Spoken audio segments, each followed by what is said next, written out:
जय हिंद दोस्तों। आप सबका स्लीपी क्लासेस में बहुत बहुत स्वागत है। दोस्तों, आप सबको ईद की बहुत बहुत मुबारकबाद। आज है 3 मई और आज के डिस्कशन एनालिसिस में हम दो रेलेवेंट एडिटोरियल्स डिस्कस करेंगे। दोस्तों, दोनों ही एडिटोरियल्स इंडियन एक्सप्रेस में से रेलेवेंट मेरे को लगे आज। तो एक आर्टिकल, क्योंकि अभी प्रधानमंत्री जी यूरोप के दौरे पे गए हैं, यूरोप के टूर पे गए हैं, तो सी राजा मोहन, जिनका हर ट्यूसडे को इंटरनेशनल रिलेशंस रिलेटेड आर्टिकल आता है, जियो पॉलिटिक्स रिलेटेड आर्टिकल आता है, तो वो आर्टिकल हम डिस्कस करेंगे, यूरोप टू द सेंटर। और दोस्तों, एक और आर्टिकल हम डिस्कस करेंगे इंडियन एक्सप्रेस में से ही, जो कि हमारा मिनरल एंड एनर्जी रिसोर्सेज से ओरिएंटेड है, जीएसटी का कंपोनेंट है। बात यहां पे करेंगे डार्क डेज अहेड की, जो कोल क्राइसिस की बात करें, इलेक्ट्रिसिटी क्राइसिस की बात करें। गर्मी बहुत बढ़ रही है ना, क्रॉस द कंट्री। लेकिन अब हम पावर आउटेजेस भी देख रहे हैं, पावर शॉर्टेजेस देख रहे हैं, बहुत लंबे लंबे टाइम के पावर कट्स लग रहे हैं अक्रॉस द इंडिया। ये प्रॉब्लम आ रही है, तो क्यों प्रॉब्लम आ रही है उसके बारे में डिस्कस करेंगे। चलिए, तो पहला article, Europe to the centre. देखिए, अब यहां पे दोस्तों बात करी गई है कलेक्टिव यूरोप की। देखिए, अभी पिछले हफ्ते क्या हुआ था, पिछले हफ्ते रायसीना डायलॉग हुआ था दिल्ली में, है ना। तो जो यूरोपियन कमीशन के जो प्रेसिडेंट है उर्सुला वॉन डर लेयन, ये आए थे यहाँ पे, इंडिया आए थे। अब हमने कल भी बात करी कि पिछले कुछ 1.5-2 महीने से काफी सारे ऐसे बहुत डिग्नेटरीज हैं फॉरेन कंट्रीज की, अगर हम बात करें यूरोपियन यूनियन के देश हो, चाहे अमेरिका हो, चाहे रशिया हो, उनके मिनिस्टर्स हैं, एडवाइजर्स हैं, मिलिट्री एडवाइजर्स हैं, सिक्योरिटी एडवाइजर्स हैं, ये सब आई जा रहे हैं इंडिया। ठीक है, अभी यूरोप में तो एक ही मुद्दा बहुत पॉपुलर बना हुआ है जिसको लेकर ज्यादा चर्चा हो रही है, रशिया यूक्रेन का क्राइसिस। लेकिन बहरहाल काफी अच्छी बातें हुई पिछले हफ्ते जब ये आए थे उर्सुला वॉन डर लेयन। हमने पहले भी बात करी थी कि इंडिया और यूरोपियन यूनियन एक ऐसे दिशा में आगे बढ़ना चाहते हैं जहां पे उनका बहुत जल्द फ्री ट्रेड एग्रीमेंट भी साइन हो सके।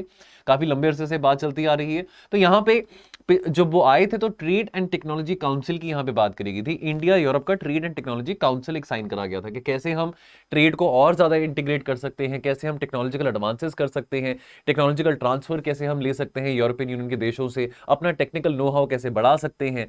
अब हैरानगी की बात यह है कि ऐसा अग्रीमेंट और ऐसा जो इस तरह का जो पैक्ट था, अभी तक यूरोपियन यूनियन ने सिर्फ अमेरिका के साथ ही साइन करा था। तो बहुत अच्छी बात है कि इंडिया के साथ ये अग्रीमेंट साइन किया गया in the wake of the Ukraine Russia crisis, जब बहुत सारे देशों ने इंडिया की स्टैंड के ऊपर भी सवाल उठाया था कि इंडिया रशिया को कंडेम क्यों नहीं कर रहा।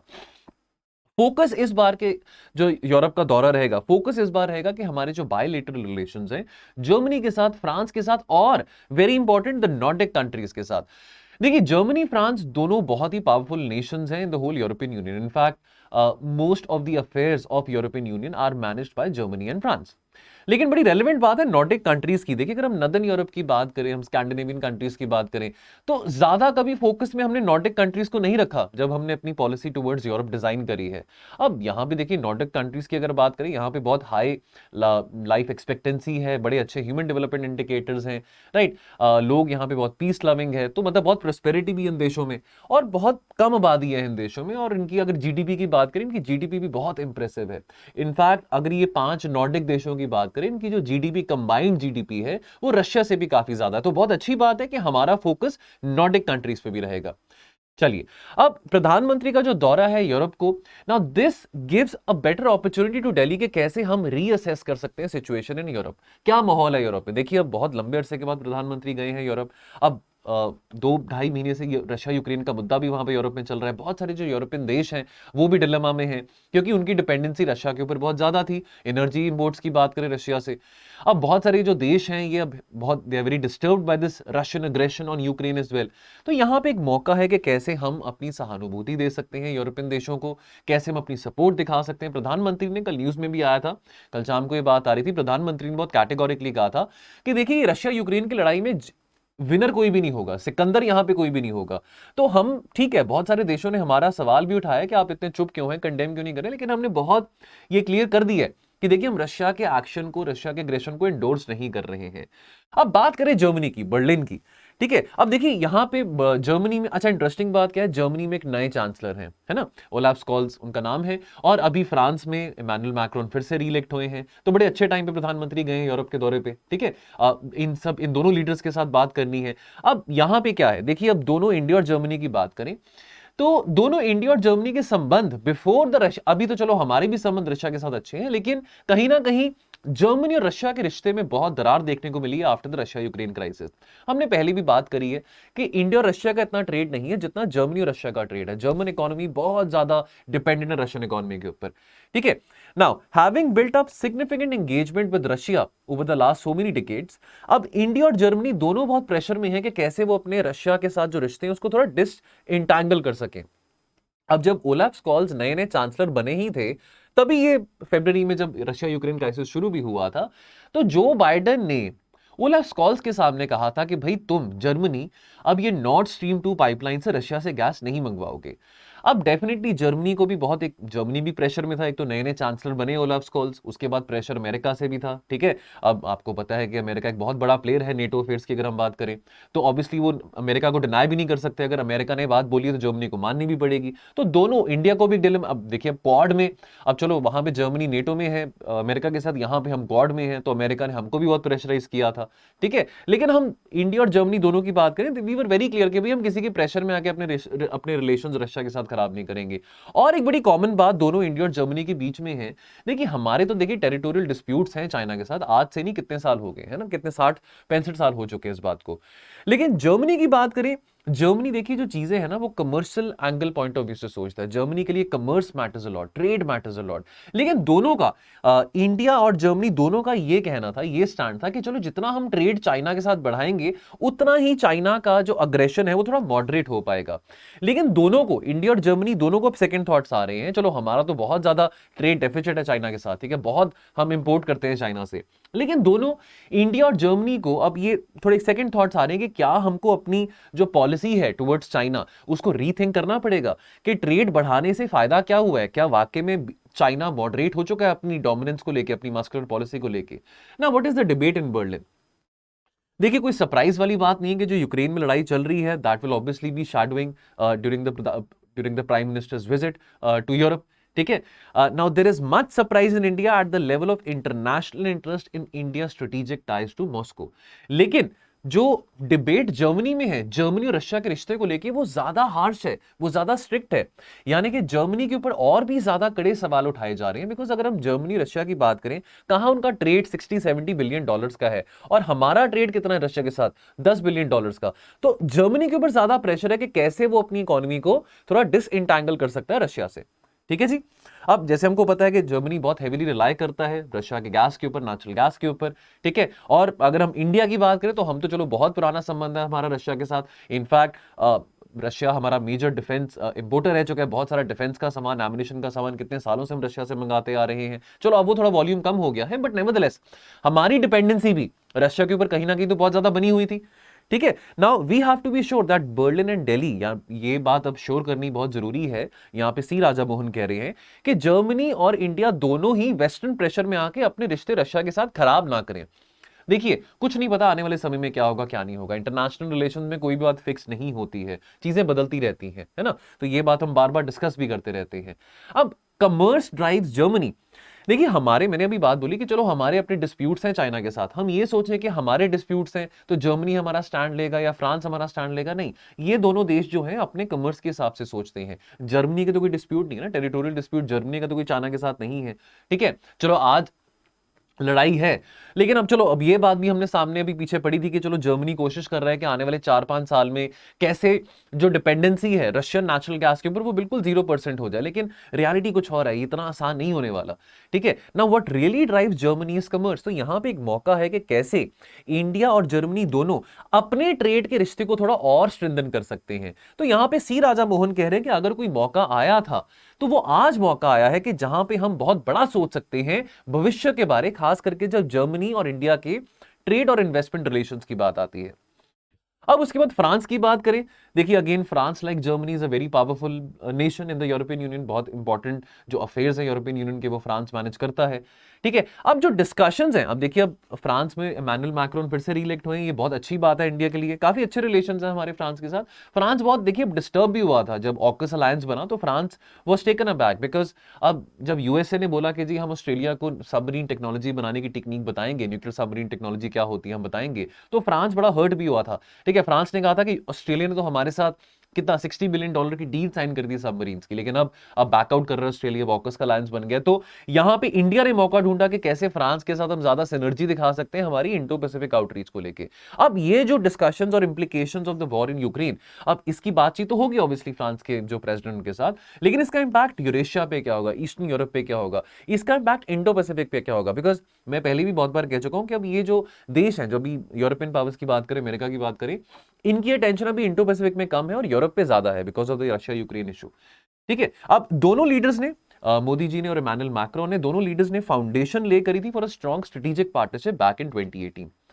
लेकिन क्या अभी भी हम अपना फुल पोटेंशियल टैप कर पाए हैं इंडिया, और अगर हम फ्रांस की बात करें, राइट? तो अभी आज न्यूज में ये भी आया था, जो P-75 आई है, प्रोजेक्ट 75 इंडिया जो है, जहां पे नेवल सबमरीन्स बनाने की बात, जहां पे इंडियन नेवी के लिए सबमरीन्स बनाने की बात करी गई थी। तो यहां पे अब एक जो ओरिजिनल इक्विपमेंट मैन्युफैक्चरर है, एक मेजर नेवल डिफेंस ग्रुप है, जो एक फ्रांस के एक बहुत मेजर डिफेंस ग्रुप है, द नेवल ग्रुप, उन्होंने मना कर दिया है। कुछ कंडीशंस थी जो कि हमने उनको ले डाउन करी थी, रिक्वेस्ट फॉर प्रपोजल जिसको हम RFP कहते हैं, अब उन्होंने मना कर दिया उन कंडीशंस को अबाइड करने के लिए। अब स्ट्रेटेजिक पार्टनरशिप के चलते ये बहुत इंपॉर्टेंट प्रोजेक्ट था P-75 आई, जिसके चलते जो OEMs हैं, तो हमने ऐसे कुछ 5 OEMs शॉर्टलिस्ट करे थे, जिसमें से एक ये फ्रांस का जो ग्रुप है वो था।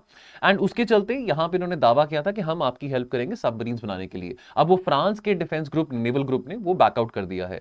तो अभी भी हम, बेशक हमारा स्ट्रेटेजिक पार्टनरशिप मॉडल, लेकिन अभी भी हम अपना फुल पोटेंशियल टैप अप नहीं कर पाए हैं जहां पे हमारे डिफेंस प्रोडक्शन की बात आती है। देखिए, हम अब आत्मनिर्भरता भारत की बात करते हैं, हम डिफेंस इंडिजनाइजेशन की बात करते हैं, तो हम कब तक इंपोर्ट करते रहेंगे? चलो, अब हम कितने सालों से वल्नरेबल हैं कि रशिया से इंपोर्ट कर रहे हैं, अमेरिका से इंपोर्ट कर रहे हैं। अब मौका है कि जर्मनी, फ्रांस के साथ हम टेक्नोलॉजी ट्रांसफर एग्रीमेंट साइन कर सकते हैं, अपनी स्ट्रेटेजिक पार्टनरशिप का फायदा उठा सकते हैं। तो स्ट्रेटेजिक पार्टनरशिप तो हमारी दर्जन देशों के साथ होगी, लेकिन उसका आउटकम क्या है, ठीक है, उसका टैंजिबल आउटकम क्या है, वो बात देखनी बहुत जरूरी है। तो यहां पे एक और सवाल खड़ा उठता है कि क्या मोदी जी और मैक्रोन क्या अपनी ब्यूरोक्रेसीज को पुश कर पाएंगे, that how they can come up with a major project for defence industrial collaboration.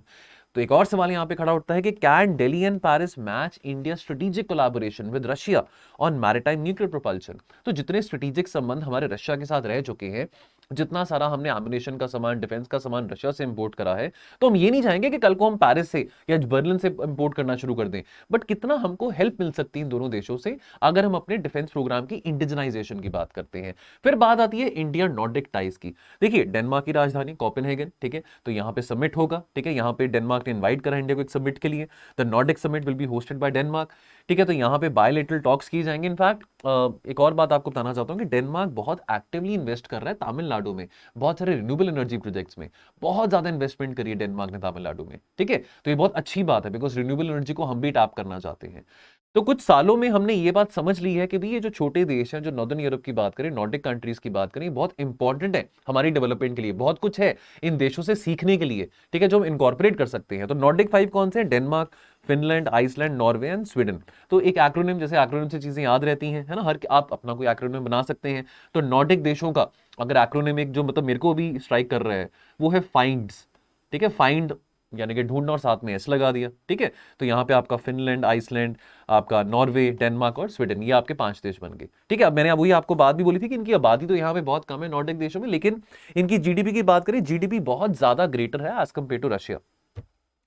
अब impact of war on Nordic countries है कि वैसे तो बहुत पीस लविंग कंट्रीज हैं, ठीक है, यहां पे ज्यादा कोई ऐसे न्यूज सुनने को नहीं मिलती कि यहां पे कोई टेररिज्म का इशू है या कोई रेडिकलाइजेशन का इशू है, कोई ऐसी बहुत अच्छे इंडिकेटर्स हैं, बहुत ज्यादा लाइफ एक्सपेक्टेंसी है, लोग खुश रहते हैं, पोल्यूशन नहीं है, ठीक है, लोग यहाँ पे मतलब एक बहुत अच्छी क्वालिटी ऑफ लाइफ एंजॉय करते हैं, पर कैपिटा जीडीपी बहुत बेहतरीन है यहाँ पे। लेकिन अब हम देख रहे हैं बहुत लंबे अरसे से स्वीडन और फिनलैंड जो कि न्यूट्रलाइजेशन की बात कर रहे थे, है ना, कि हम देखिए जी, हमने यहाँ पे कोल्ड वॉर के जमाने से स्वीडन और फिनलैंड कह रहे हैं कि जी हम तो न्यूट्रल रहेंगे, ठीक है, कल को कोई लड़ाई हो, यूरोप में कोई वर्ल्ड वॉर 3 हो, हम बीच में नहीं पड़ेंगे, हम न्यूट्रल रहेंगे, ठीक है, ना हम किसी अमेरिका के कैंप में जाएंगे ना यूएसएसआर के कैंप में जाएंगे, हम न्यूट्रल रहेंगे। लेकिन अब ये दोनों देशों ने भी एक बहुत इंटरेस्टिंग बात है, अपनी इच्छा यहाँ पे प्रकट करी कि हम नेटो का हिस्सा बनना चाहते हैं। चलो, नॉर्डिक कंट्रीज 5 देश है, नॉर्डिक देश जो है, लेकिन 3 देश ऑलरेडी, डेनमार्क, आइसलैंड और नॉर्वे, ये ऑलरेडी फाउंडिंग मेंबर्स नेटो के रह चुके हैं, ठीक है। नेटो जब 1949 में सेटअप करा गया था, तो बड़ी इंटरेस्टिंग बात है और रशिया नहीं रोक पाएगा। देखिए, बहुत ही इंटरेस्टिंग बात है कि ये सब रशिया यूक्रेन की लड़ाई देखते हुए आज स्वीडन और फिनलैंड, जो कि एक न्यूट्रल स्टेटस इतने सालों से उन्होंने अटेन किया हुआ था, आज वो नेटो का हिस्सा बनना चाहते हैं। ठीक है, अब डेनमार्क में Modi ji would want to build on the unique bilateral green strategic partnership with Denmark. तो मैंने जैसे आपको भी बताया कि डेनमार्क बहुत ज्यादा हेविली इन्वेस्ट कर रहा है तमिलनाडु में बहुत सारे ऐसे रिन्यूएबल एनर्जी प्रोजेक्ट्स में। ठीक है, और 2020 में हमारा एक स्ट्रेटेजिक पार्टनरशिप भी साइन करी गई थी डेनमार्क के साथ, जिसके चलते डेनमार्क ने और इन्वेस्टमेंट बढ़ानी शुरू करी across different states of India including Tamil Nadu. चलिए, तो ये हमारी नॉर्डिक कंट्रीज है, ये मैप है, आप देख सकते हैं। चलिए दोस्तों, आगे बढ़ने से पहले तो कुछ इन्फॉर्मेशन आपको देना चाहते हैं। कुछ कोर्सेज हैं हमारे, अगर आप अगले साल अपना अटेम्प्ट देंगे, पहला अटेम्प्ट देंगे, दूसरा देंगे, जो भी अटेम्प्ट देंगे, अगर आपने एक कॉम्प्रिहेंसिव आपने रिवीजन करनी है हमारे साथ, है ना, आपको कंटेंट चाहिए, चाहे वो जीएस ओरिएंटेड है, चाहे वो मेंस ओरिएंटेड है, प्रीलिम्स ओरिएंटेड है, तो बहुत कॉम्प्रिहेंसिव कवरेज आपको मिलेगी इस कोर्स में। ठीक है, तो जीएस, ये देखिए दो कोर्सेज, आपको डिफरेंस बता देता हूँ। एक तो ये कोर्स है GS pre plus mains batch 1, इसमें ना आपका आंसर राइटिंग विद इवैल्यूएशन होगा। और एक ये वाला कोर्स है जीएस प्री प्लस मेंस जो बैच ये वाला है, इसमें आंसर राइटिंग होगा विदाउट इवैल्यूएशन। तो इसका प्राइस जो है विद इवैल्यूएशन 30,000 है और विदाउट इवैल्यूएशन 20,000 है। ठीक है, टाइम टू टाइम डिस्काउंट्स भी चलते रहते हैं, तो आप उसको भी अवेल कर सकते हैं। और दोस्तों, अगर आपने इसके बारे और इन्फॉर्मेशन लेनी है इन कोर्सेज के बारे, दिए गए नंबर पे कॉल कीजिए और असिस्टेंस लीजिए और आपको पूरी इसमें हेल्प करी जाएगी। चलिए आगे बढ़ते हैं। Dark days ahead written by Somit Das Gupta. Power crisis की बात हो रही है यहाँ पे। देखिए, अब ये हर साल गर्मी आती है, अब ये अगर हर साल गर्मी आए तो कहो जी हमेशा पावर शॉर्टेज हो, पावर आउटेजेस हो, तो ऐसे तो हम $5 ट्रिलियन इकोनॉमी नहीं बनने वाले हैं। अब कोल प्रोडक्शन की बात आती है, कहते हैं जी कोल प्रोडक्शन को बढ़ाओ, है ना, कोल की जो सप्लाई है बड़ी कम है, रशिया यूक्रेन में लड़ाई चल रही है, कोल की सप्लाई कम हो रही है, लेकिन कब तक, है ना। अब हम 2030 तक इतने एम्बिशियस टारगेट हमने, मैं बार बार कहता रहता हूँ, शायद हर 2 दिन में एक बार मैं जरूर कहता हूँ कि जी हमने 2030 तक इतने एम्बिशियस रिन्यूएबल टारगेट्स अनाउंस करे हैं, 2070 तक जी हमने नेट जीरो अचीव करना है। तो ठीक है, हम ये भी नहीं कह सकते कि आज 24 घंटे में सारे के सारे थर्मल प्लांट्स बंद कर दो, लेकिन अब ये डिपेंडेंसी कोल के ऊपर हमको थोड़ी कम करनी पड़ेगी। यहां पे कुछ बातें जो रेवलेशन सामने आई हैं वो भी बड़ी इंटरेस्टिंग है कि एक्चुअल में प्रॉब्लम है क्या। अब गर्मी बढ़ रही है, ठीक है, हर साल गर्मी बढ़ती है, लेकिन एक और बात भी कि अब डिमांड भी बढ़ रही है बिजली की। देखिए, पिछले 2 साल में से तो चलो, पिछले साल भी फिर लॉकडाउन था, सेकेंड वेव था, तो ऑफिसेज बंद थे, बहुत सारे लोग वर्क फ्रॉम होम कर रहे थे। ठीक है, अब लेकिन अब स्कूल खुल रहे हैं, कॉलेजेस खुल रहे हैं, कंपनीज खुल रही हैं, सब अपने एम्प्लॉयज को वापस बुला रहे हैं कि भैया वर्क फ्रॉम होम खत्म है, अब हाइब्रिड मॉडल चल रहा है, वापस कंपनी में आइए, काम करिए। पर चलो, आप जहां पे भी काम करें, गर्मी तो बढ़ रही है, तो बिजली की शॉर्टेज हो रही है। नाउ अब देखिए, अगर हम बात करें, कुछ डेटा हमारे सामने जो है, कोल स्टॉक्स जो अवेलेबल हैं थर्मल प्लांट्स में, उनका जो अगर हम बात करें on average, coal stocks available are only good enough for about 8 days generation against a norm of 24 days. और कहीं कहीं जगह पे जो थर्मल प्लांट्स हैं, उनके पास कुछ जो कोल स्टॉक्स अवेलेबल हैं वो इतने हैं कि वो सिर्फ 2 दिन के लिए या 1 दिन के लिए रन कर सकते हैं। ठीक है, अब देखिए, part of the problem of the poor coal stock is also rumoured to be on the account of the non payment of dues to the coal companies. ठीक है, ये जो थर्मल प्लांट्स हैं जो कोल प्रोक्योर कर रहे हैं कोल माइनिंग कंपनी से, जो पेमेंट्स हैं वो पेमेंट्स वापस नहीं वहां पे हो पा रही है, तो वो जो ड्यूज हैं वो पेंडिंग है और वो ड्यूज बढ़ी जा रहे हैं, बढ़ी जा रहे हैं। ठीक है, अब ये बहुत एक चिंता का विषय है। अब इस क्राइसिस की क्रोनोलॉजी को समझने के लिए पहली बात देखिए, अब इस बार गर्मी थोड़ी, देखिए मार्च में बहुत हाई टेम्परेचर से हीट वेव के बारे में आई एम श्योर आपने न्यूज़ में बहुत पढ़ा होगा, हीट वेव चल रहा है ना, बहुत गर्मी भी बढ़ रही है, मार्च से हम देख रहे हैं। उसका इंपैक्ट हमने अपने एग्रीकल्चर में भी देखा, राबी हार्वेस्टिंग सीजन में भी देखा, है ना, थोड़ा फसल थी वो भी, उसमें एक हमने डिक्लाइन देखा हमने फसल में भी। अब अगर हम बात करें first with the summer approaching before time, power demand has shot up. Delhi के पावर डिमांड की बात करें, that crossed 6,000 megawatt just a couple of days back on April 28। अगर हम बात करें, power demand has already cross to across the country have already cross 207 gigawatts on April 29। और आने वाले समय में जो डिमांड है और बढ़ने वाली है। डिमांड क्यों बढ़ रही है? बिकॉज अगेन अब पोस्ट पैंडेमिक रिकवरी हो रही है, चीजें खुल रही हैं, है ना, लॉकडाउन नहीं है, अब घर में बैठ के लोग काम नहीं कर रहे हैं, बाहर निकल रहे हैं। ठीक है, तो demand from the industrial sector is also going up.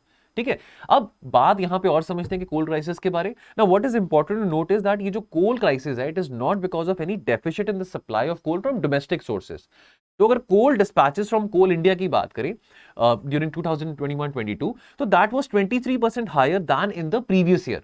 अब ये जो फॉल आया है कोल स्टॉक में पावर स्टेशंस में, बिकॉज ऑफ 2 मेन रीजंस। पहला, यूक्रेन क्राइसिस। ठीक है, तो जो थर्मल प्लांट्स हैं जो कि इंपोर्ट कर रहे थे, बाहर से इंपोर्ट कर रहे थे कोल को, अब वहां पे जहां से वो कोल इंपोर्ट करे थे, वो जो प्लांट्स है, they have either stop generating completely और are generating at very lower levels. तो एक तो यूक्रेन क्राइसिस का इशू हो गया, तो जियोपॉलिटिकल क्राइसिस हमेशा इशू बनते हैं, कमोडिटी प्राइसेस को लेके, तेल के दाम हो, कोल के दाम हो, तो ये तो चलो एक बात बनती है। सेकेंड रीजन जो है, ट्रांसपोर्टेशन की बात करें तो non availability of rakes with the Indian Railways. तो ये रेक्स में क्या होता है, कोल आपका ट्रांसपोर्ट किया जाता है, तो ट्रांसपोर्टेशन एक बहुत मेजर इशू है। ठीक है। तो अब यहां पे एक और डेटा आया है कि चलो कोल की सप्लाई, कोल की अगर हम बात करें, माइनिंग कंपनीज की बात करें, उनके पास कोल सप्लाई तो है, कोल स्टॉक उनके पास अवेलेबल है, लेकिन क्वेश्चन यहां पे ये भी आ रहा है कि वो ट्रांसपोर्ट नहीं हो पा रहा थर्मल पावर प्लांट्स के पास। ठीक है, रेलवेज के पास लगभग 2500 रेक्स हैं जो कि कोल ट्रांसपोर्टेशन में इस्तेमाल किए जाते हैं।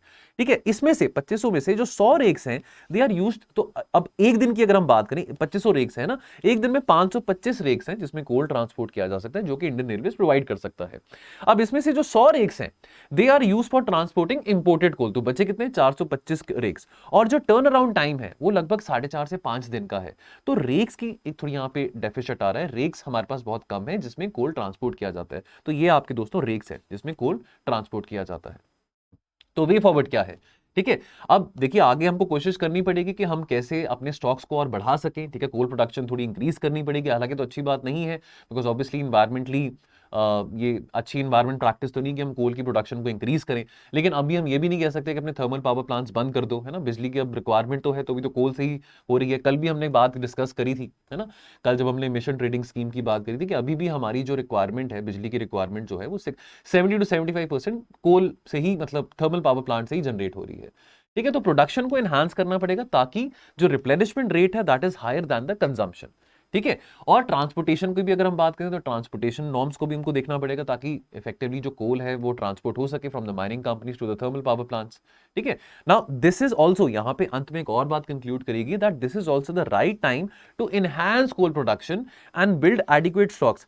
अब आपको क्या लगता है कि चलो ये तो चलो सजेशन आ गया, लेकिन क्या ये अच्छी बात है कि साल भर साल गर्मी बढ़ती रहेगी तो हम कोल प्रोडक्शन को एनहांस करते रहे, या क्विकली हम सोल्यूशंस निकालें कि कैसे हम अपनी कोल के ऊपर डिपेंडेंसी तो कम कर रहे हैं, लेकिन जो हम बड़ी बड़ी बात करते हैं कि जी बिजली पानी 24 घंटे, देखिए पार्टीज, पॉलिटिकल पार्टीज कितने बड़े बड़े दावे करते हैं इलेक्शन से पहले, पॉलिटिकल फ्रीबीज की भी हमने बात करी थी कि जी बिजली 24 घंटे आपको मिलती रहेगी, लेकिन at the cost of what, at the cost of what आप लोगों को 24 घंटे बिजली दोगे, एनवायरमेंट आप डिग्रेड करोगे ज्यादा कोल प्रोडक्शन बढ़ा के। यहां पे ये सवाल भी खड़ा उठता है। चलिए, तो जाने से पहले एक PYQ, तो दोस्तों ये साइंस एंड टेक से हैं। तो what is the difference between a CFL and an LED lamp, ये 2011 में आया था। तो पहला स्टेटमेंट क्या है, to produce light a CFL uses mercury vapour and phosphor while an LED lamp uses semiconductor material. Statement 2, the average lifespan of CFL is much longer than that of an LED lamp. और statement 3, a CFL is less energy efficient as compared to an LED lamp. तो कौन सा सही option है आपने comment section में बताना है। और question framed from the editorial, there is no doubt that Western Europe has moved from the margins to the center of India's foreign and security policies. तो इसको स्टेटमेंट को क्रिटिकली एनालाइज करिए 200 शब्दों में, कमेंट सेक्शन में आप 2 या 3 sentences में भी बताइए, थोड़ा पार्टिसिपेटिव बनाएं इसको, है ना। चलो अगर 20-25 मिनट का वीडियो है, प्रीलिम्स भी आप दे रहे हैं, तो अगर आप 2x या 1.5x में भी इस वीडियो को देख रहे हैं तो आई डोंट थिंक सो कि आपका ज्यादा टाइम जाएगा अगर आप 2 या 3 सेंटेंसेस कमेंट सेक्शन में भी कमेंट कर देंगे। आपके व्यूज क्या है, व्यूज मैटर बहुत करते हैं, आगे जाके मेंस तो देनी ही है, उसके बाद इंटरव्यू भी देना है, तो व्यूज अपने यहां पे लेके आते हैं कि आपके क्या ओपिनियंस हैं।